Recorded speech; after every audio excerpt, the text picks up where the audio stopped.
Hello, my name's Andy Kempe. 8 on the 8th is a short film that I've made with some friends of mine, well 8 of them to be exact, which explains the first half of the title. The second half refers to the 8th of May, which is of course VE Day. The characters in the film all come from a play that I've written called Half-Light, which was to be performed as part of this year's Thatcham Festival. Originally it was going to be performed at Greenham Common Control Tower as part of the commemoration of the 75th anniversary of VE Day. The play focuses on how one local family might have responded to that original VE Day back in 1945. That would have been a day of great celebration, of course, but it struck me that a lot of people really must have had rather mixed emotions on that day. I mean, the war had, after all, affected everybody. Because of the mass evacuation and the mobilisation of the armed forces, almost 1/3 of the population of Great Britain had changed address in 1939.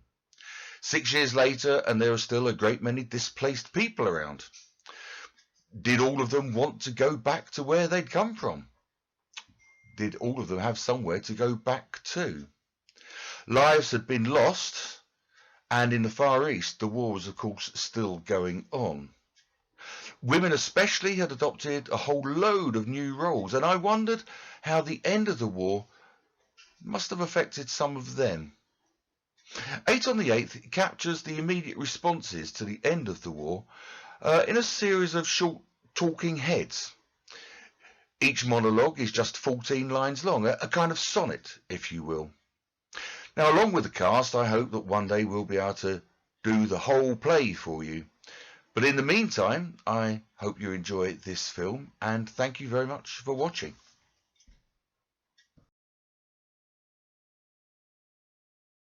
May the 8th, 1945. Unconditional surrender. We may allow ourselves a brief period of rejoicing. But let us not forget for a moment the toils and efforts that lie ahead.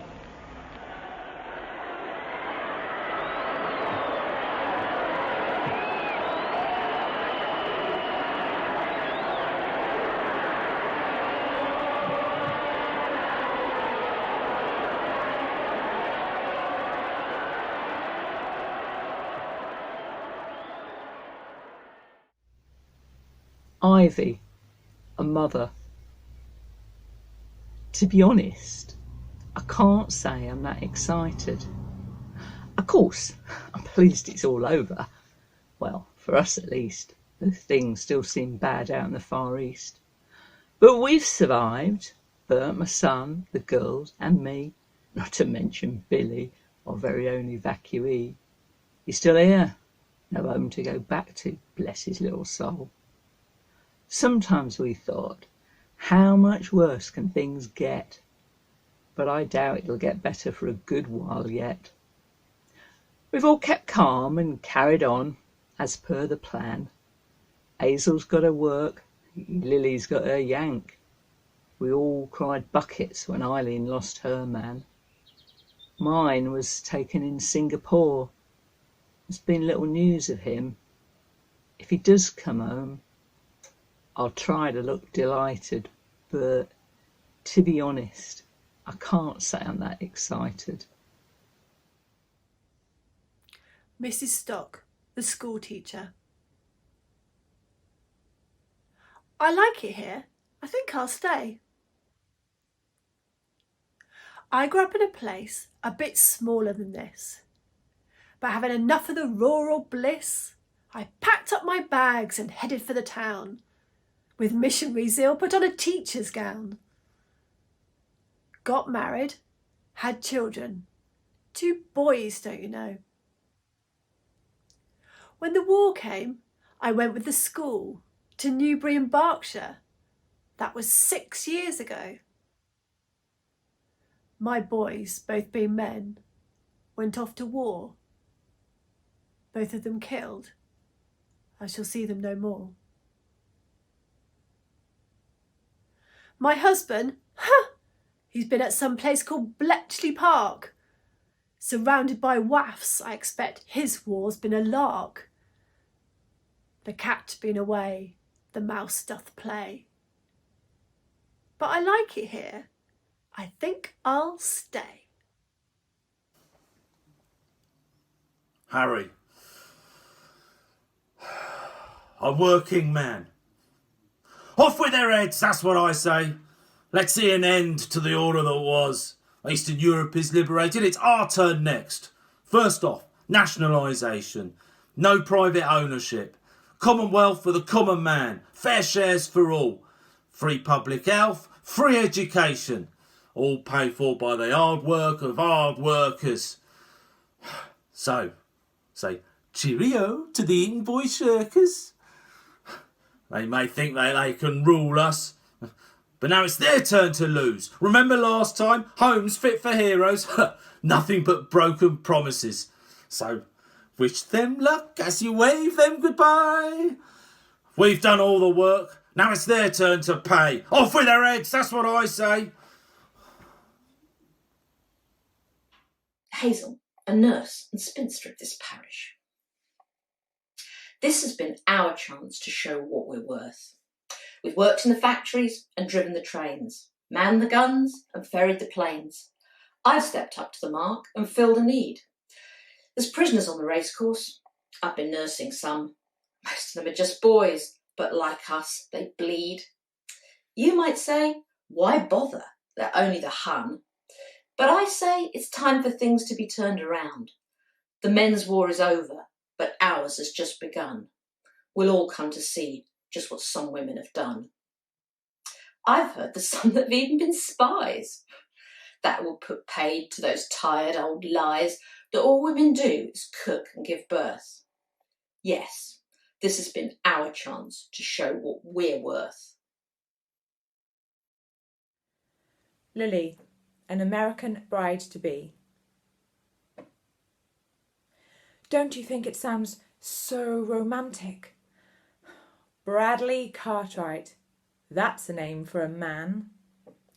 He comes from Berlin, Wisconsin, USA. His parents have a store there, and that's where we'll stay.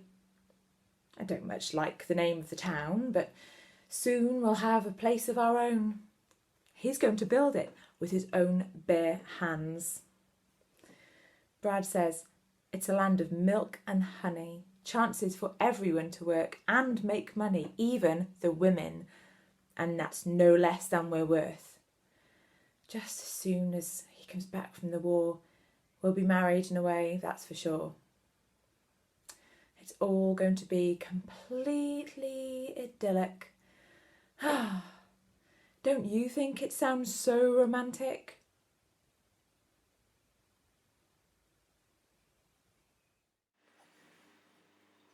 Otto, a prisoner of war. What has happened to my country?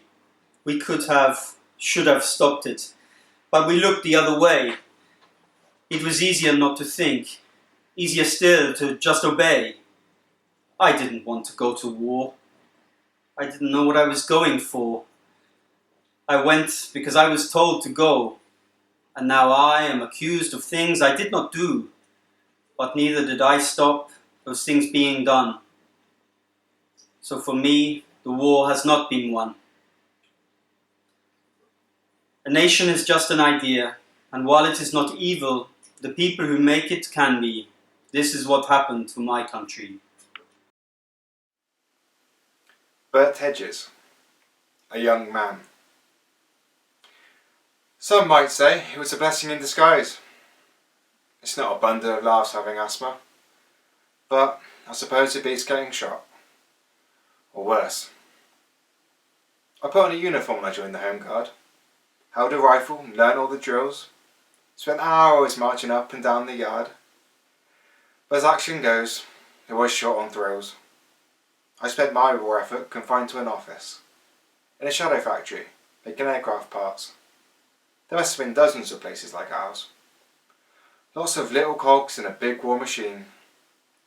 The boss says we've all been heroes in our own way, but for me, there's been more lows than highs. Some might say it was a blessing in disguise. Eileen, war widow.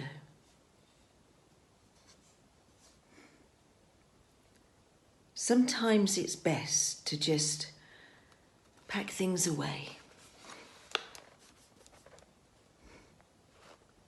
He was so handsome in his uniform. Full of life, too. A gallant, dashing flyboy. Well, what's a girl to do? We met up at the base and he asked me to dance. The rest was what you might call a whirlwind romance. I was pregnant before I knew it. People would ask, how will you manage if something happens? He'll be fine, I said. That's what I thought. She was born just a few minutes after Mr. Churchill's speech. So I called her Veronica Eileen. VE for short. I did what I thought was best for my child. The adoption papers were signed and filed and... No. I'll never forget the 8th of May. But sometimes it's best to just pack things away.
Hello, my name's Andy Kempe. I'm one of the directors at Greenham Common Control Tower. The characters you've just met all appear in a play called Half-Light, which has been written especially to commemorate VE Day. The play was scheduled to be performed in the tower as a part of an exhibition focusing on Newbury and area in World War II. The exhibition has been put together by a wonderful group of our volunteers, and the actors you've just seen are itching to give you their play. These things will happen, but to slightly misquote Dame Vera Lynn, while we know exactly where, we're not absolutely sure when. But they will happen. We will commemorate Victory in Europe Day, and hopefully before too long, also Virus Eradication Day.